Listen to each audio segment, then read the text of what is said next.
Pemirsa, bagaimana kisah Profesor Idrus Patrusi bangkit melawan COVID-19? Kami telah terhubung dengan Profesor Idrus. Selamat malam, Prof. Idrus. Ya, selamat malam. Gimana kabar? Prof. Idrus, bisa Anda ceritakan bagaimana perjalanan Anda melawan virus corona hingga dinyatakan sembuh dari COVID-19?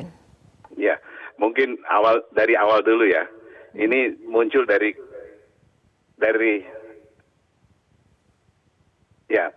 kegelisahan bahwa hasil yang kita peroleh dari Sulawesi Selatan itu sangat lama, sehingga kami berusaha untuk membuat pemeriksaan sendiri di Universitas Hasanuddin.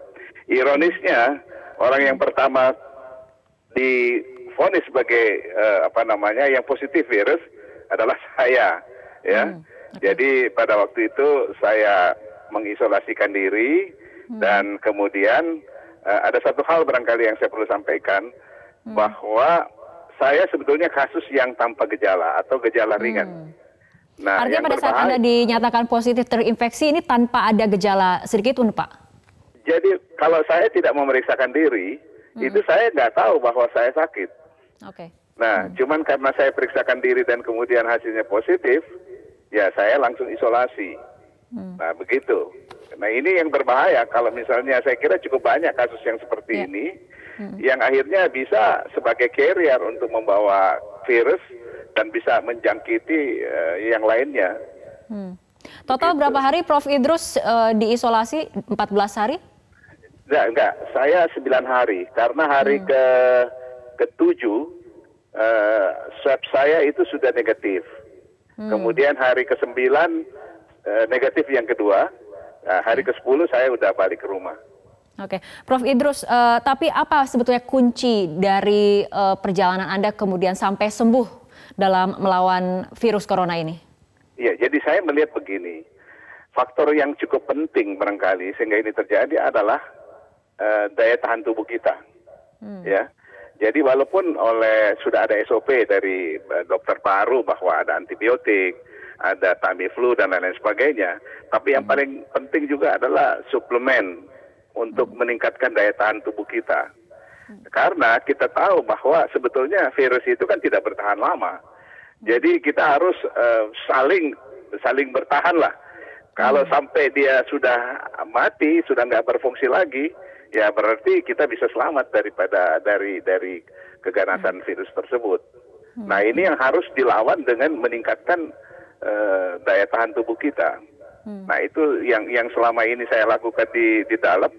Nah, yang kedua juga, saya kira faktor yang membuat kadang-kadang penderita COVID yang diisolasi adalah stres.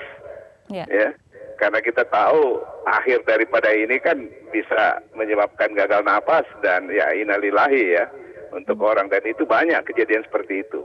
Nah, ini membuat stres dan saya bersyukur bahwa istri saya mau menemani sehingga stres itu berkurang, dan ini barangkali juga yang menambah percaya diri saya untuk bagaimana caranya bertahan dan bagaimana melawan virus itu.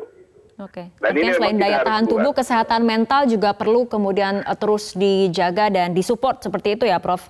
Persis seperti itu. Karena kalau tapi untuk tim medis sendiri seperti apa, Prof, penilaian Anda selama Prof di isolasi, penanganan yang dilakukan oleh tim medis? Ya, jadi tim medis itu kan luar biasa ya. Saya malah pernah satu malam itu terus dilapor oleh perawat bahwa Prof, ini tidak ada penjaga tadi malam ini karena apa? Dia bilang APD-nya nggak ada. Waduh, saya bilang itu harus ada. Nah, dia bilang ini perawatnya jaga di luar karena tidak punya APD, jadi saya lapor pada direktur dan akhirnya baru dapat tengah malam baru mereka masuk. Nah, yang saya ingin sampaikan, kasusnya ini kan belum banyak. Andaikan kasusnya ini bertambah, ini kan berbahaya bahwa nanti sudah banyak kasus yang dirawat dan kemudian tidak punya APD. Nah, ini kan sulit untuk perawatannya. Nah, syukurlah sekarang ini masih teratasi oleh karena masih ada sumbangan-sumbangan APD dari masyarakat, dari pemerintah dan lain-lain. Tapi saya kira itu harus kita antisipasi, jangan sampai itu terjadi. seperti itu.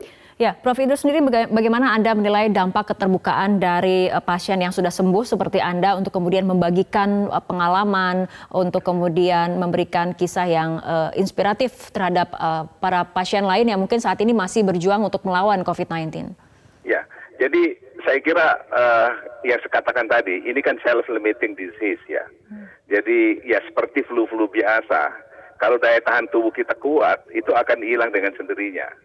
Tetapi saya sebagai pendidik dan sebagai dokter itu malah sudah berpikir sekarang dan akan menghimpun teman-teman peneliti yang lain untuk kita pikirkan, berpikir bagaimana caranya sebetulnya kita bisa keluar daripada ini dengan menemukan apa-apa. Saya sudah punya catatan-catatan dan kemudian dari jurnal-jurnal yang saya dapatkan, insya Allah 2-3 hari ini kami berkumpul, mudah-mudahan ada. At least seperti ini ya, yang barangkali bisa. Nanti akan ada parameter untuk mengetahui bahwa pasien COVID plus ini di grade 1 misalnya, grade 2 misalnya, atau dia masuk di dalam grade 3 yang kemungkinan besar bahwa dia masuk sampai ke kasus ventilator. Seperti kemarin ada bupati dari Morowali, itu datang dengan kasus berat. Nah itu yang kita nanti klasifikasi seperti apa, dan ini yang saya pikirkan mudah-mudahan ini menjadi sumbangan agar supaya nanti kita punya parameter dan scoring misalnya seperti itu untuk mengetahui berat ringannya pasien seperti itu. Ya, Prof. Idrus saat ini sekarang sudah sembuh, apa kemudian imbauan Anda kepada masyarakat ataupun pasien lain yang saat ini masih kemudian dirawat di rumah sakit? Jadi yang pertama saya kira itu himbauan pemerintah itu harus diikuti ya, supaya jangan lagi bertambah kasus-kasus yang baru. Nah, cuman masalah sekarang, andai kan pasien-pasien yang dirawat di rumah sakit itu kan berbeda, karena virus itu sudah ada di dalam tubuh kita.